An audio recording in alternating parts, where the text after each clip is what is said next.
This free step-by-step video comes to you directly from Haynes. You can complete more than 200 jobs on this vehicle when you purchase the complete Haynes online manual at haynes.com. Rear light cluster bulbs renewal. Open the tailgate. Undo the 2 retaining screws and withdraw the light unit from the rear wing.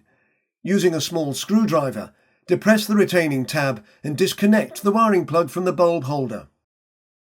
On pre-2010 model year vehicles, as shown here, release the 3 retaining catches and remove the bulb holder from the rear of the light unit.